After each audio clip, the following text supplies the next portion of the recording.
Hello friends, welcome to the Jazz Ranch, hip cats, groovy chicks, and finger poppin' daddies. I have a special program for you today. I'm going to be playing the song Stardust by Hoagy Carmichael. This is one of the great standards of all time. It's his masterpiece. And I'm going to be playing two versions for you. You can download the score. I'm going to be playing an arrangement that I wrote out. You can download it and follow along. And then later on, I'm going to play it from a lead sheet. In between, I'm going to talk about the arrangement, so please download it and follow along. Here we go with a great song called Stardust.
Welcome to the Jazz Ranch studio. I'm going to talk about what I played and explain this tune to you and this arrangement that I've written for Stardust. Now, Stardust is Hoagy Carmichael's great masterpiece. It's one of the greatest songs ever written, I believe. And the interesting thing about it is it's sort of through composed. What I mean is by that is it doesn't have a repeating motive or motif like many songs do, in which they have a simple phrase that keeps repeating and maybe changes pitch, or it's a repeating rhythm or something like that. This keeps creating new melodies, you know, new melodic ideas, one right after the other, and somehow they follow beautifully. So it's a unique song in that respect. Also, it's unique in the fact that it has a verse and it has a chorus. You could call it that, or an A section and a B section. And they're necessary, both sections are necessary to the tune. Often we hear tunes that have verses and we don't play the verse, we just play the chorus. In the case of Stardust, you really need to play both, because both parts are so important, you know. Also, it's unique in that it's written in the key of D flat, and there aren't that many songs written in that key. The original key is D flat. So I'm going to go through it for you. Now, the A section is an 8-bar melody, 8 measures, and then it repeats, but it has a first and second ending. So the ending at the second A is different than the first A. And its total measures are 16. And the B section, or the chorus you could call it, is a 32-bar passage of repeating 16-bar melodic lines. And what I did with that is on the repeat I went up an octave, and I changed how I was playing it in terms of the voicing, so to make it give it variety. So I'm just going to start out now. At the beginning, you have this on a D flat. So I figured, how can I harmonize that in an interesting way? And I came up with this idea. Let's get that. There you go. Idea of these voicings. See, now that takes me there to a G flat 13, which is the chord that you want there, and I'm voicing it like in fourth voicings, although this is an augmented fourth and then a perfect fourth on top, and it sort of has a sharp 9 sound. That'd be like a C sharp 9, you see. So you could have this like,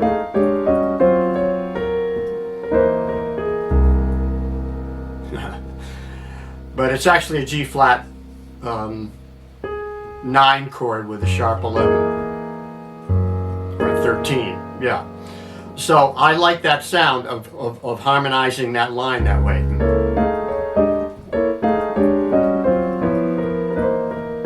Just because of the way it descends harmonically and melodically.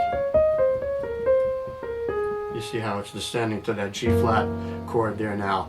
You could put a flat 5 or sharp 11 in there if you like. Then goes to F7 with a flat 9, and I harmonize the melody. The melody goes. So I did this. And then locked hands. That just means that I'm doubling the melody in the left hand with the chords voiced in the right. Let's get that.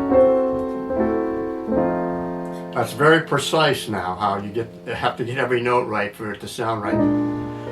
Now you're on a B flat. So it's like going 1, 4, and then 3, 6. These are dominant. 3 dominant, 6 dominant. So it's following a pattern that's logical. That's a very logical chord progression. 1, 4, 3, 6 to 2. Okay, so that works.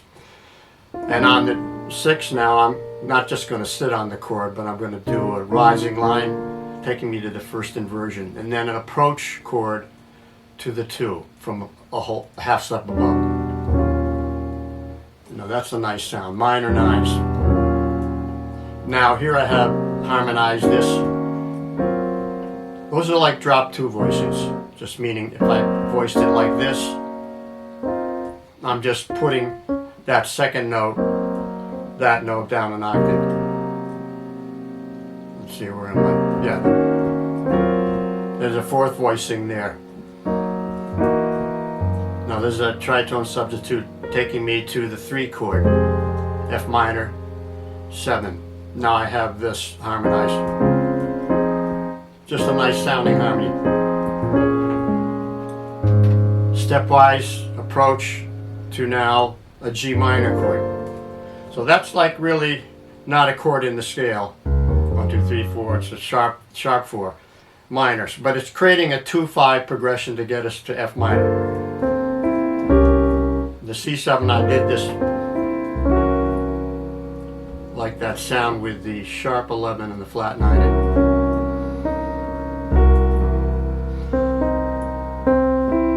That's an E natural. To the 3 chord, now down stepwise to the 2 chord, and then tritone substitute. That's that D9 with the sharp 11. Yeah, so you see these are spread voicings. They're spread out to get a big sound. And you want to always color up your dominant 7th chord. So that's why I'm using the sharp 11 there on the dominant 7th. And the tritone substitutes, you want to use that. So now we repeat that section. So it's just a repeat. Getting down to the end of it, then we have this.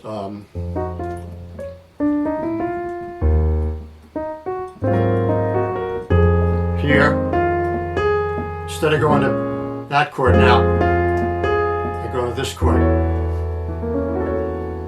And that's, well, a double diminished in a way. I'm playing E diminished, and then up here, I'm adding this harmony, which is like an F sharp diminished, because I think that's a really unusual sounding and interesting sounding chord. The actual chord is probably that's the chord that was originally intended, but I like this voicing.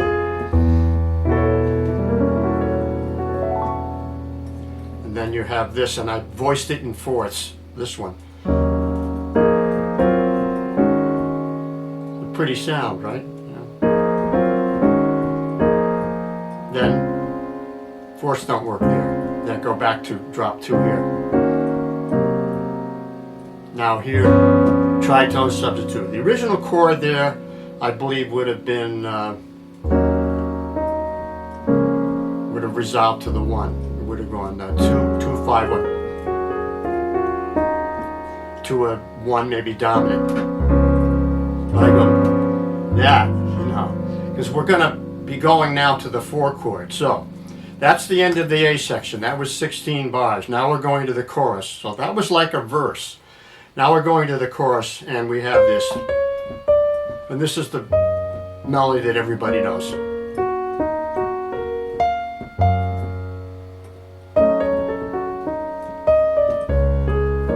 You see what I'm saying? You see its melodies continuing to vary. They do hold together nicely, though, but he's not repeating a motive or a phrase over and over again like you do like on maybe...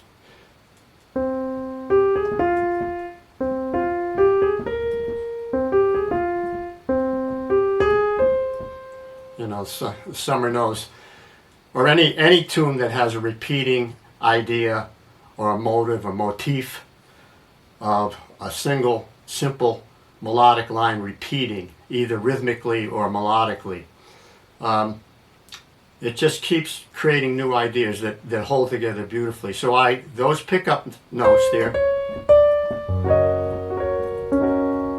this is all G flat. So I'm harmonizing it with nice block chords in the right hand, and then doubling it in the left hand, the melody. So I have this to approach.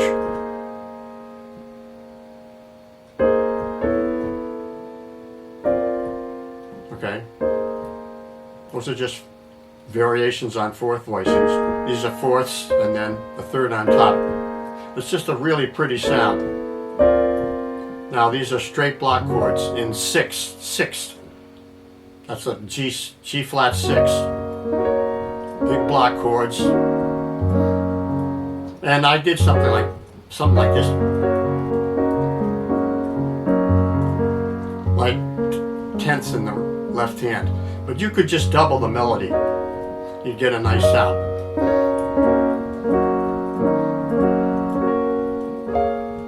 Now that G flat major minor there, so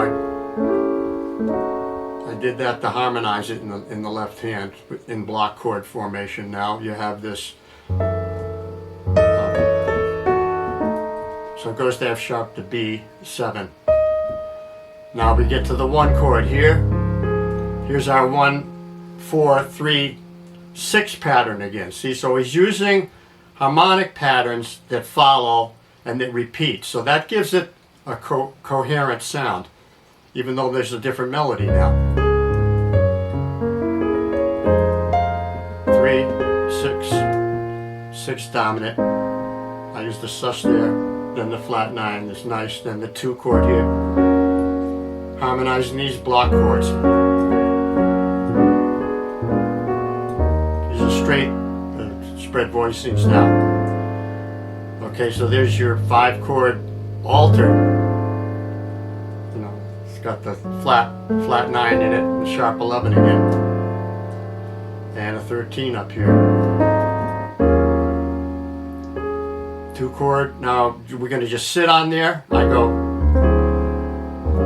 You could go up. I went down, but you could go up or down. I went down just because you're used to hearing it go up more, or you're hearing it go to the 5, like.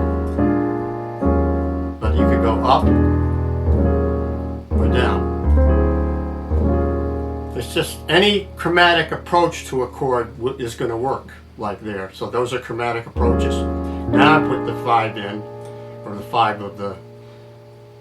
It's a 6 dominant chord. Now these are repeating chords here. There's the 5. There's an important augmented. Here's the 1. Now we're just going up the scale. We're up the scale tone 7ths. Then this is real pretty. It harmonizes in thirds.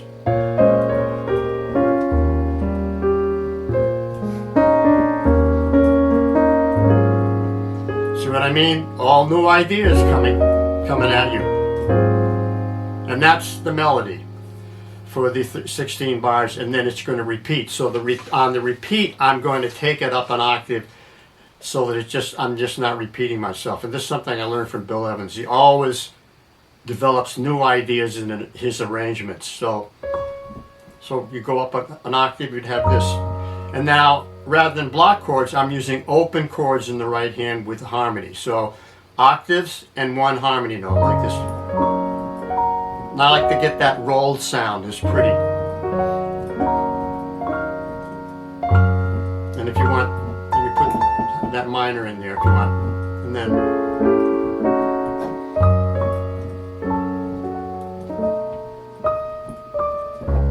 you get the idea.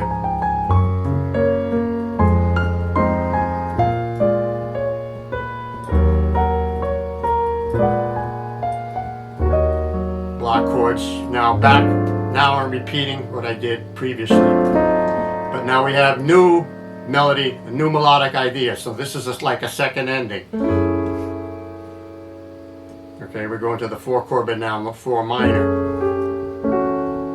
Then a tritone approach to the B7. Now this beautiful descending line with a rising melody line. You have this. How about that? And with this line. And keep it going harmonically. Right there to that 6 chord, then 2. Then harmonizing blocked hands.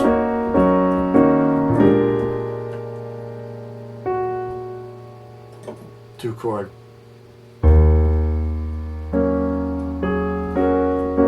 5. And just block chord, and then locked hands here. Then some diminished Barry Harris style, adding those diminished approaches in there, and now it would normally resolve to 1, but I'm not going to resolve to 1. I'm going to delay the resolution. So I'm going to have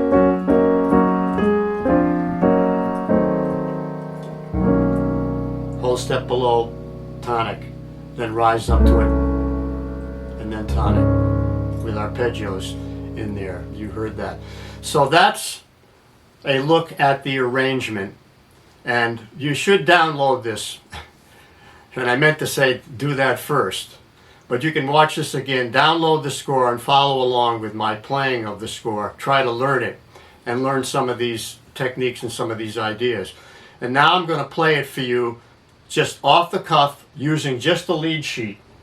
You know, the lead sheet is just something like this, right? Just the melody line and the chords. And you're going to hear how the playing is more natural, more intuitive, more rhythmic, not having to think about what notes I'm reading in terms of the complication and the nuances of all these chords and the harmonic movement and all that. I'm just playing off the top of my head what comes natural and giving it some rhythm.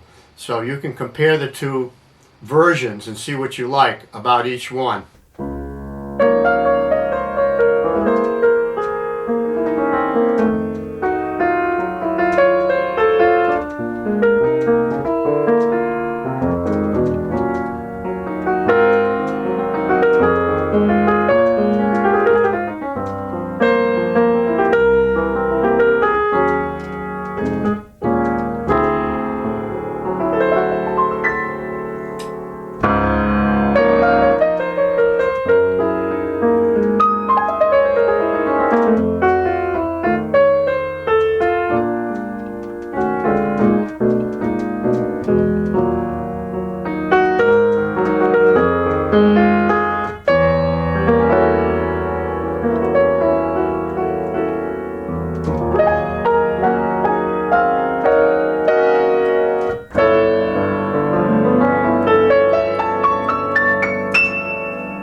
Signing off from the Jazz Ranch. Thanks so much for tuning in. Please check out the score on my website. Also check out my book. I have a special sale on my book going on right now. There's a link below so you can watch the video on the book as well as my appendix to my book, which has 140 pages of exercises and drills. So until next time, I'll say, swing loose. Hermie Dressel's still up there saying, swing loose, and we'll see you next time around. Bye-bye.